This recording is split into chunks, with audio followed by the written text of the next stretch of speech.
మెక్సికోతో పాటు అమెరికాను గడగడలాడించిన drug lord L మెంచో చావుకు ఆయన గర్ల్ ఫ్రెండ్ కారణమైంది. మెంచోను చంపడానికి ఇటు మిలిటరీ అటు కార్టెల్ గ్యాంగ్కు మధ్య జరిగిన వార్లో సుమారు 70 మంది ప్రాణాలు కోల్పోయారు. మెంచో మృతి చెందిన తర్వాత జరిగిన హింసలు కూడా పలువురు ప్రాణాలు కోల్పోయారు. చనిపోయిన వారిలో భద్రతా దళాలతో పాటు కార్టెల్ సభ్యులున్నారని అసోసియేటెడ్ ప్రెస్ ఒక కథనంలో వెల్లడించింది. ఆ వివరాలేంటో చూద్దాం.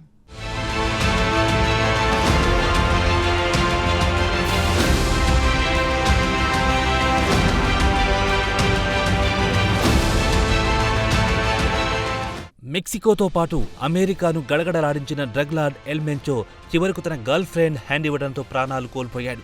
ఆదివారం నాడు మెక్సికన్ భద్రతా దళాలకు ఎల్ మెంచో అడ్రస్ లభించిన వెంటనే ఆయనున్న స్థావరానికి వెళ్లి ఆయనను పట్టుకుని చంపేశారని మెక్సికో మిలిటరీ అధికారులు సోమవారం నాడు తెలిపారు. Mexico defence secretary general Ricardo Trevilla మీడియాతో ఆపరేషన్కు సంబంధించి పూర్తి సమాచారం పంచుకున్నారు. ఆదివారం నాడు అమెరికా ఇంటెలిజెన్స్ నుంచి సమాచారం అందిన వెంటనే మెక్సికన్ స్పెషల్ ఫోర్సెస్ రంగంలో దిగాయని, ఎల్ మెంచో తన స్వస్థలమైన జాలిస్కో పొదల్లో దాగి ఉన్నట్టు కనుగొన్నామని, భద్రతా దళాలకు ఎల్ మెంచో గ్యాంగ్కు మధ్య ఎదురుకాల్పులు జరిగాయి. ఈ షూటౌట్లో 8 మంది గన్మెన్లు ప్రాణాలు కోల్పోయారు.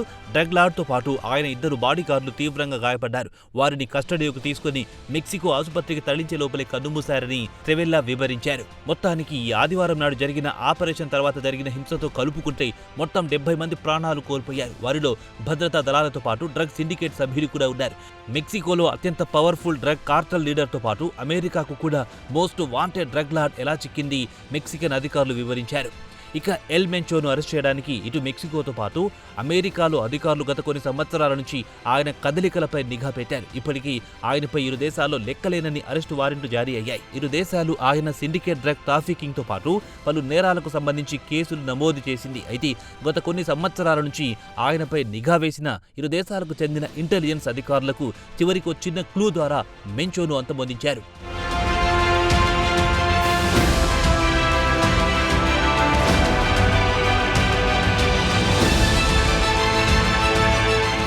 అయితే మిలిటరీ ఇన్వెస్టిగేటర్స్ ఎలా మెంచో గ్యాంగ్ సభ్యుల గురించి ఆరా తీయడం ప్రారంభించారు. అలాగే ఆయనకు నమ్మకస్తులైన వారిని, అలాగే ఆయనకున్న గర్ల్ ఫ్రెండ్ గురించి వాకప్ చేయడం ప్రారంభించారు. అలాగే ఎల్ మెంచో గర్ల్ ఫ్రెండ్ ఒకరు డ్రగ్ లార్డ్ను కలవడానికి శుక్రవారం ఆయన సొంత టౌన్ టపాలా వెళ్లారు. ఆమెను అనుసరిస్తూ నిఘా అధికారులు వెళ్లారు. అమెరికన్ ఇంటెలిజెన్స్ అధికారులు కూడా ఇదే సమాచారాన్ని ఇచ్చారు. దీంతో మెక్సికో మిలిటరీ ఇంటెలిజెన్స్ అధికారులు డ్రగ్ లార్డ్ ఇంటి చుట్టుపక్కల కాపలా కాశారు. కాగా ఆయన గర్ల్ ఫ్రెండ్ శుక్రవారం రాత్రి మెంచోతో గడిపి వెళ్లిపోయారు. వెంటనే స్పెషల్ ఫోర్సెస్ రంగంలో దిగారు. వెంటనే మెక్సికన్ ఆర్మీతో పాటు నేషనల్ గార్డ్స్ పెద్ద సంఖ్యలో రంగంలోకి దిగారు. వారిని అనుసరిస్తూ 6 హెలికాప్టర్లు పంపించారు. వీరికి తోడు అదనంగా ప్రత్యేక దళాలను రాష్ట్ర సరిహద్దుకు తరలించారు. ఇవన్నీ ఒకేటైతే మెక్సికన్ ఎయిర్ ఫోర్స్ కూడా విమానాలను పంపించింది. ఆదివారం తెల్లవారుజాము నుంచి ఆపరేషన్ మొదలయ్యింది. మెక్సికన్ ప్రెసిడెంట్ క్లాడియా షెన్బామ్ కు ఆపరేషన్ కు సంబంధించి ఎప్పటికప్పుడు సమాచారం అందించామని జనరల్ ట్రెవిల్లా వివరించారు. అయితే క్రిమినల్ గ్యాంగ్లు మాత్రం చాలా హింసాత్మకంగా వ్యవహరించాయని డిఫెన్స్ సెక్రటరీ వివరించారు. ఇక మిలిటరీకి డ్రగ్ కార్టల్ గ్యాంగ్ కు మధ్య కాల్పులు జరుగుతున్నప్పుడు ఎల్ మెంచో తన 2 బాడీగార్డులతో పారిపోవాలని యత్నించాడు. అయితే భారీ సంఖ్యలో మిలిటరీ మోహరించడంతో వారిని ముందుకు కదలనీయలేదు. అప్పుడే అక్కడ మృతుల సంఖ్య 8కి చేరుకుందని ఆయన వివరించారు. ఇక మెంచో గ్యాంగ్ నుంచి స్వాధీనం చేసుకున్న ఆయుధాల విషయానికొస్తే 2 రాకెట్ల లాంచర్లు కూడా ఉన్నాయి. 2015లో ఇలాంటి రాకెట్ లాంచర్తో ఇదే గ్యాంగ్ మిలిటరీ హెలికాప్టర్ను కూల్చేసింది. దీంతో మెక్సికో మిలిటరీ అధికారుల మనోస్థైర్యాన్ని దెబ్బతీసింది. మెక్సికన్ మిలిటరీతో ఆధునిక ఆయుధాలతో తలపడడానికి డ్రగ్ లార్డ్స్ సిద్ధమయ్యారని తెలిసింది. ఈ ఎదురు కాల్పుల మధ్య ఎల్ మెంచో పారిపోవడానికి విశ్వ ప్రయత్నాలు చేశాడు. తపాలా శివార్లో అడవి ప్రాంతం పొదల్లో దాక్కునేందుకు ప్రయత్నించాడు. ఇక డ్రగ్స్ ముఠా వద్ద అత్యాధునిక ఆయుధాలు, రాకెట్ లాంచర్లు ఉన్నప్పటికీ వాటిని శరవేగంగా మోహరించలేకపోయారు. ఇక స్పెషల్ ఫోర్సెస్ ఎల్ మెంచో పొదల్లో దాక్కున్నాడని గమనించింది. మిలిటరీ చేతిలో మెంచోతో పాటు ఆయన 2 బాడీగార్డులు గాయపడ్డారు. మిలిటరీకి మెంచో గ్యాంగ్ మధ్య జరిగిన కాల్పుల్లో ఒక మిలిటరీ హెలికాప్టర్ బలవంతంగా ఎమర్జెన్సీ ల్యాండింగ్ చేయాల్సి వచ్చింది. గ్యాంగ్ సభ్యులు హెలికాప్టర్పై గురిచూసి కాల్పులు జరిపారు. హెలికాప్టర్ దిగిన ప్రాంతంలో 2 వ్యక్తులను అరెస్ట్ చేశారు. ఈ ఘర్షణల్లో 3 సైనికులు గాయపడ్డారు.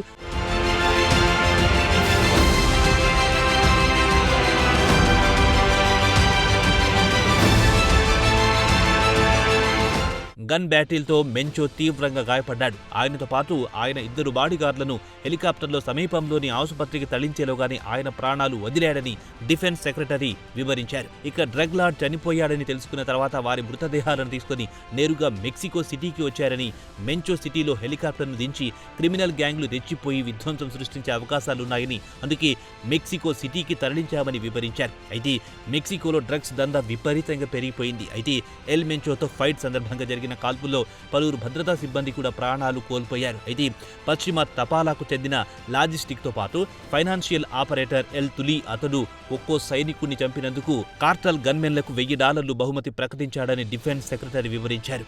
ఇక ఎల్ తులి విషయానికొస్తే ఎల్ మెంచోకు రైట్ హ్యాండ్ మ్యాన్. మెంచో మృతి చెందిన తర్వాత దేశవ్యాప్తంగా రోడ్ బ్లాక్లు చేయించి ప్రభుత్వ భవనాలపై దాడులు చేయించింది అంతా తులినే అని డిఫెన్స్ మినిస్టర్ చెప్పారు. అయితే పారాట్రాపర్ రైఫిల్ బ్రిగేడ్ ఎలి తులి ఎక్కడున్నాడో ట్రాక్ చేసి అతన్ని కూడా కాల్చి చంపింది. అతడి వద్ద నుంచి లాంగ్ షార్ట్ రేంజీ మారణాయుధాలు స్వాధీనం చేసుకున్నామని చెప్పారు. అలాగే అతడి వద్ద నుంచి సుమారు $1.4 మిలియన్ అమెరికన్ డాలర్లతో పాటు మెక్సికన్ కరెన్సీని కూడా స్వాధీనం చేసుకున్నామని తెలిపారు. అయితే ఎల్ మెంచో చనిపోయిన తర్వాత మెక్సికోలో ఉండే మిగిలిన డ్రగ్స్ గ్యాంగ్లు పోలీసులపై, మిలిటరీపై దాడులు చేస్తూనే ఉన్నారు. ఎల్ మెంచోకు ప్రతీకారం తీర్చుకోవాలని రగిలిపోతున్నారు. మొత్తానికి అమెరికా ఇంటెలిజెన్స్ సహకారంతో ఎల్ మెంచో గర్ల్ ఫ్రెండ్ ను మచ్చిక చేసుకుని ఆమె ఇచ్చిన అడ్రస్ ను పట్టుకుని మోస్ట్ వాంటెడ్ డ్రగ్ లార్డ్ ను చంపింది మెక్సికో మిలిటరీ. ఇదిలా ఉండగా ఎల్ మెంచో పోలీసులను బండబూతులు తిట్టిన ఒక ఆడియో సోషల్ మీడియాలో పెను దుమారం రేపుతోంది. 2016 నాటి ఆ ఆడియో క్లిప్ లో ఎల్ మెంచో పోలీసులను బండబూతులు తిడుతూ గట్టి వార్నింగ్ ఇచ్చాడు. ఆవేశంతో ఊగిపోతూ ఫోన్లో వెంటనే మీ పోలీసులను ఇక్కడి నుంచి వెళ్లిపోమ్మను అంటూ బండబూతులు తిట్టాడు. తన ఆదేశాలు ఎందుకు పాటించడం లేదని ఆగ్రహంతో పోలీస్ అధికారిని తిట్టడం మొదలెట్టాడు. వెంటనే తన ఏరియా నుంచి వెళ్లిపోమ్మను, లేదంటే పరిస్థితులు తీవ్రంగా ఉంటాయని హెచ్చరించాడు. వెంటనే మీ పోలీసులను ఇక్కడి నుంచి వెళ్లిపోమ్మను, లేదంటే మీ పోలీస్ కుక్కలను తాను చంపుతానంటూ తిట్టదండకం అందుకున్నాడు. పోలీస్ అధికారి ఫోన్లో సరే సార్, తాను పంపించేస్తాను సార్ అంటూ వినయంగా సమాధానమిచ్చాడు. తాను చెప్పిన విధంగా పని చేస్తామని డబ్బులు కూడా తీసుకున్నారు కదా అంటే దానికి అవును సార్, వెంటనే ఎక్కడి నుంచి పంపించేస్తాను సార్ అంటూ పోలీస్ అధికారి వినయంగా చెప్పడం ఆడియోలో వినిపించింది. ఇక్కడి నుంచి మర్యాదగా తప్పుకుంటే సరే, లేదంటే మీ అంతు చూస్తానంటూ వార్నింగ్ ఇచ్చాడు. మీతో తాను విసిగిపోయారని చిందులు వేశాడు. వెంటనే పంపించి తనకు ఫోన్ చెయ్యన్నాడు. సరే సార్, ఎస్ బాస్ అంటూ పోలీస్ అధికారి బతిమాలుకున్నాడు. ఇదే ఆడియోలో నిన్న పోలీసులను తిట్టినందుకు అపాలజీ చెబుతున్నా అని ఎల్ మెంచో అన్నాడు. ఇక్కడ మెక్సికోలో డ్రగ్ లార్డ్స్ సమాంతర ప్రభుత్వాన్ని నడుపుతుంటారు. ప్రభుత్వం కంటే కూడా వీరే పవర్ఫుల్ గా ఎదిగారు. ప్రస్తుతం ప్రభుత్వం ఇదే జోరుతో మొత్తం డ్రగ్స్ సిండికేట్ను కూకటి వేళ్లతో పెకిలించే ఆలోచనల్లో ఉంది. అదనంగా 10,000 మంది మిలిటరీని రంగంలో దించింది. ఒక దేశంపై యుద్ధానికి పంపినట్టు స్వదేశంలో డ్రగ్స్ ముఠాను అంతమొందించడానికి ప్రభుత్వం నానా ఇబ్బందులు పడుతోంది. మరి ఎప్పటికీ ప్రభుత్వం దారికి తెచ్చుకుంటుందో కాలమే చెప్పాలి.